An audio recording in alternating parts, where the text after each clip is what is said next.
Presentation, I want to say a few things about AI and the future of work. In other words, how might AI impact the way we work in the future? Um, how might we work differently in the future dominated by AI?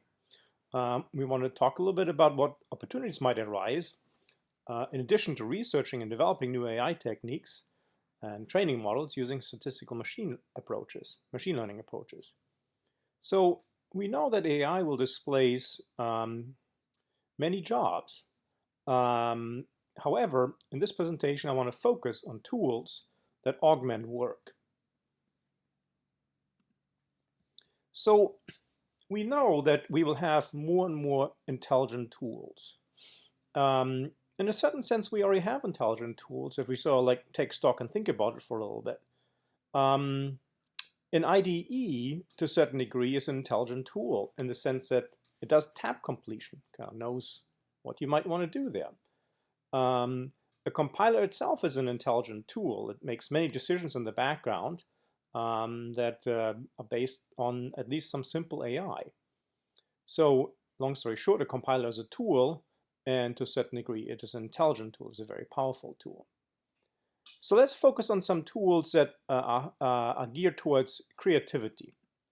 So here is an image from a paper written by Lydia Chilton and some of her collaborators called VisiFit. Down here is the reference. So the idea is to create ads. The sort of ads that they're looking into is where they blend two ideas.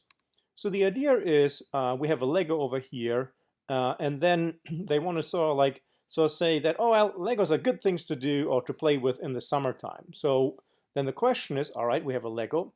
what is sort of representative of summertime? Oh, ice cream, right? And so what they do is they extract the foregrounds from the backgrounds, and then they blend it. So this is stuff that they automatically do. Now you kind of have to pick the two images that you want to blend. So there you have it. So like created this thing, and so now you can create your own ads, right, for all sorts of things. So there's a good amount of AI going on in the background, and it's a tool. So now more people can create creative ads. This one here is painting. There are many other tools that can be used to create artwork. Some of the tools, I mean, that you find in sort of regular paint programmings might turn an image into, like a photograph of a portrait into something that looks like it was painted, by a long time ago, or maybe some sort of like sketch with a pencil. Here's something that NVIDIA Gauguin enables you to do. You do some doodles, and it's sort of like then you can select, oh, I want this one to be rock, I want this one to be water background, and so on. And so suddenly you can create your own artwork, right? And maybe print it on a canvas and hang it in your room, or in your apartment. So it's stuff that otherwise, we probably couldn't do. I mean, if you happen to be in this area and you want to take a picture of it, great, right? But what if not, right? What if you combine some stuff? And what if you're not really good or that good at painting? So suddenly you can create artwork. And so this is a tool using intelligence to make you an artist, realistically speaking. Other tools are in music composition or to make music in general. So some people are working on music composition tools, but there are other tools. You can give some software a tune and they will embellish it. So they will add chords to it that make sense. Here's an example of a website called Ampere Music. And so it's very, very powerful. Some students presented it last year. And so some musicians today use Ampere to help them write songs. So this is actually being used by professionals. I always thought it would be fun to have some software that transposes a piece of music into a different genre. So imagine like some sort of Beethoven piano concerto playing by the Rolling Stones or something like this, or vice versa. I know that classical composers did that quite a bit. They took pieces from other composers and transpose them into something else. So Bach, for example, took some of Vivaldi's concertos and turned them into organ concertos. So again, so like helping you be things that maybe you're not that good at, okay, for which you didn't receive a lot of training and you just don't have time to gain the training. So let's move a little bit towards closer to home. So how might our work be different? So in addition to being able to do fun things, how might our work be different? So there's this idea of a cognitive assistant that actually has been around for a little bit. And the idea is that this system provides smart assistance to the user. All right. And so, and the smartness requires a serious amount of artificial intelligence. So IBM, after their successful run with IBM Watson on Jeopardy, decided that, oh, well, why don't we sort of like, monetize some of the work that we developed? And so the idea they came up with was a cognitive assistant to an oncologist. And so they developed some videos about this sort of stuff, and they actually started working with some major medical hospitals. The idea was that the assistant reads and digests medical literature on drug trials and uses. And so that's how a lot of medical knowledge gets generated through drug trials. And so what this assistant would do, it uses that information to help a doctor determine treatment plans. So a doctor diagnoses something, so in case of an oncologist, some sort of like cancer, and it turns out that there are a lot of drug trials going on, and I think there are about 5 papers published every week, and so it might be hard for the doctor to keep up on some of this stuff. And so this system would, so like based on the diagnosis and based on some other input about preferred treatment plans, recommend a treatment plan. So this is a well, we'll get to other examples here in a moment. So eventually the project was aborted because it just wasn't sufficiently reliable.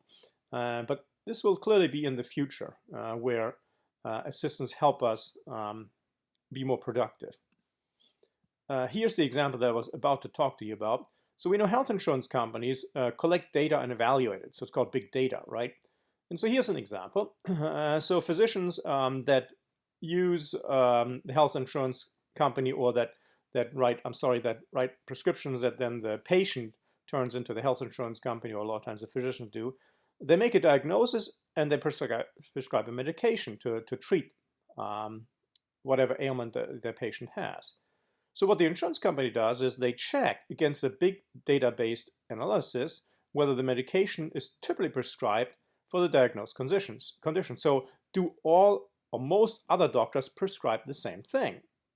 So if not, the physician a lot of times has the ability to justify it. And so then they say, oh, okay, somebody probably looks at this stuff. But what's the benefit of this thing? Well, the benefit is you avoid incorrect prescriptions. Maybe the doctor made an error, right? And so the system would catch that and say, are you sure?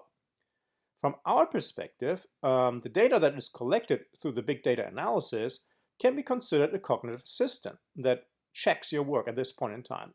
In the future, we can imagine that it's almost like along these sorts of lines, where all the doctor says, okay, this is a diagnosis came up with, and then the patient perhaps with some sort of like portal, so says, I want to also consider this and this and this, and so then the cognitive assistants or the Anthem health insurance company says, well, based on what other doctors did, this is what we recommend. How might a cognitive assistant look like in the context of software development? So we already know that IDEs do some pretty amazing things, and so we can imagine that they do at least some code refactoring for you.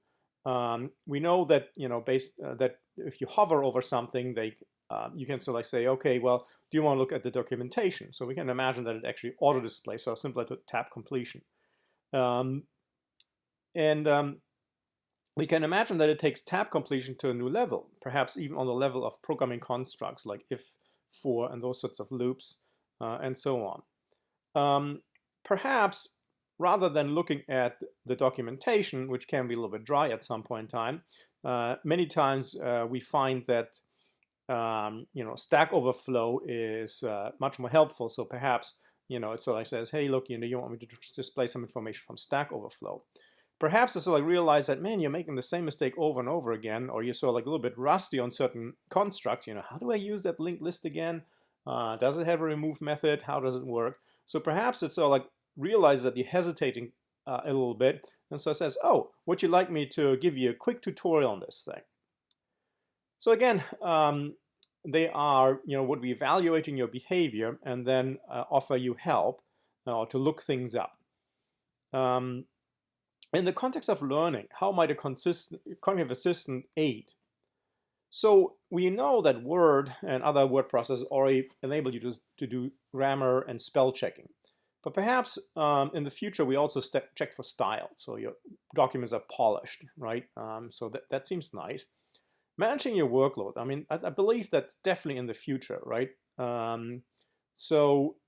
Managing your calendar, those sorts of things, automatically inserting into your calendar deadlines and those sorts of things. They'll just be much more polished than what we have right now.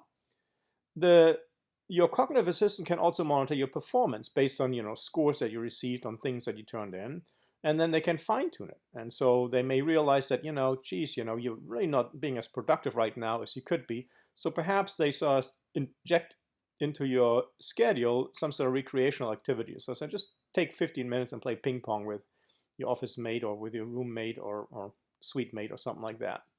Perhaps they inject music at times when it helps your productivity, and then cut it out when it distracts. Maybe you really need to focus on something very intense and the music is just not helping. So those are some things that the cognitive assistant can do. Maybe it'll just say, oh, let's brew you some nice tea here so you can hydrate and relax a little bit. The other thing that I think will be really exciting, I firmly believe that there will be learning materials repositories, so repositories of all sorts of learning materials.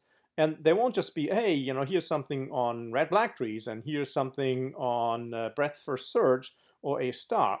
It will be tailored to different learning styles. So there'll be different learning materials for different learners. So I believe that in the future, rather than an instructor assigning a book for a course, they will simply say, no, this is what we need to learn. These are some course learning outcomes. And your cognitive assistant will then match your learning style and background knowledge to learning materials that help you learn best. So not just learning style, but also what you may or may not have learned in prior courses and what sort of depth. And then again, the website or the instructor will know what sort of depth you need to learn things, of which are like depth your knowledge has to be. And so perhaps they will add some remedial materials, or perhaps they simply say, no, you already know this stuff, so let me just cut it out.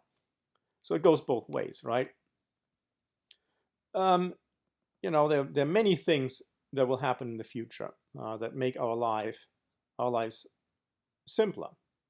So let's look at something else here then. So this is like the pinnacle of things.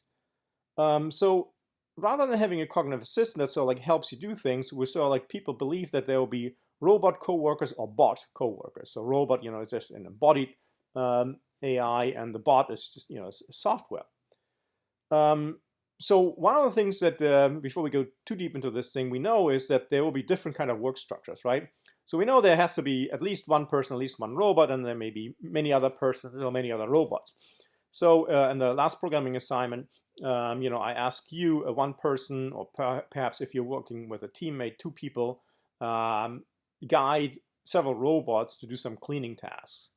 So that's kind of like what people believe we will see in the future. So here's some examples.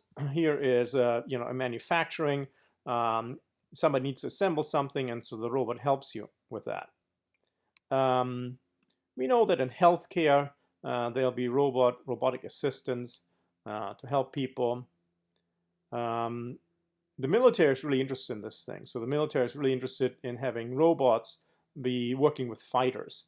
And so one of the things they're thinking about is, a person, a human fighter, a soldier, having a robot at its side. So think about it, K9 units, right? So we have a police officer, and then we have a K9 officer. And they work very tightly together. So there's some huge ramifications about how to train these things. So you can't just simply give a dog, a K9 unit, to a police officer and say, well, have at it. They trained with each other, they live with each other, and they eventually get to learn each other's habits and idiosyncrasies. And so that's going to be the same, or the military is hoping to have the same thing, except that they're going to be robots. So again, we won't just simply say, hey, soldier, here is a robot, have at it. They will train way before they go into combat with each other, so they know each other's strengths and weaknesses and can rely on them.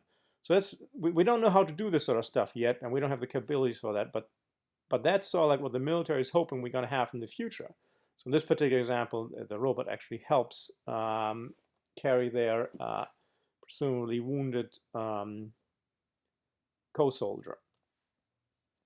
So in the context of project work, so here's an image of 3 people working together with a robot. Notice the robot is on one side and the people on the other side, so it's not very cooperative, right? So what we really hope for is something like this, that there are a bunch of people around, and the robot and again, whether it's a robot or a bot, so like is a productive member of the team. But what exactly does that mean, right? So here, the robot sort of like tells about all his its great theories, and they're all working together on this thing, right? So, well, realistically, what can a robot coworker do in the context of teamwork? So we know that the robot could be a meeting organizer. Maybe the people sort of say, hey, we need a meeting, and the robot can sort of like look at all the scheduled and so say, okay, this is a good time to do a meeting. Perhaps it can be even more involved. Maybe the robot sort of like monitors what the individual team members are working on and realize, people are sort of coming to a fork in the road, or they're sort of getting stuck. We better have a team meeting. But even without that, they could organize team meetings. They certainly can be a note taker, right? So we expect that they can do that. Again, sometimes as part of bigger teams, there are surveys, so they could conceivably at least run and evaluate simple surveys. They might even be able to compose them. And so they certainly also can provide information, right? So a lot of times, you're in teams to say, wait a minute, let's get the details on this and this item. And so perhaps so think about Alexa, except it is connected to say Wikipedia, Stack Overflow, and some of these other things. So in that case, we can ask this robot for some fairly concrete information. And all of these are important aspects of running a team, right? You got to have notes. You got to know what you did and what the plan is for next week, so you can review it at the next meeting. So somebody on the team has to do these things. They're maybe not the most creative things to do, but they are crucial. So then the question is, can we go beyond those? These, again, are all crucial parts to help run a successful meeting. However, could an AI-enabled robot be a pair programmer? Presumably the one that actually does the programming. So think about tab completion, programming language, construct completion, those sorts of things. Can an AI do that? So it would be the entity that actually does the software that writes the code. It probably wouldn't be the entity that sort of like guides the process of writing the code. But more importantly, could a bot step up and be the driving force of a team meeting, right? Could it be sort of like do what we see over here? So just rather than doing administrative tasks, could it sort of say, hey, we really ought to consider this, and have you ever thought of that? So what would that take? What would it take for an AI to be the driving force of a team? And can we do it? Is there a chance that AI can do it in the future, or should we sort of like focus on these, again, very important tasks and realize that now that ain't going to happen for a while? So that's going to be a small exercise here where I ask you to reflect on this stuff and submit your thoughts to Moodle. And again, feel free to work on this in pairs or small teams. Alrighty, folks. It's hard to predict the future, so like trying to be mindful of what might happen, what might reasonably happen. I will talk to you later. Bye-bye.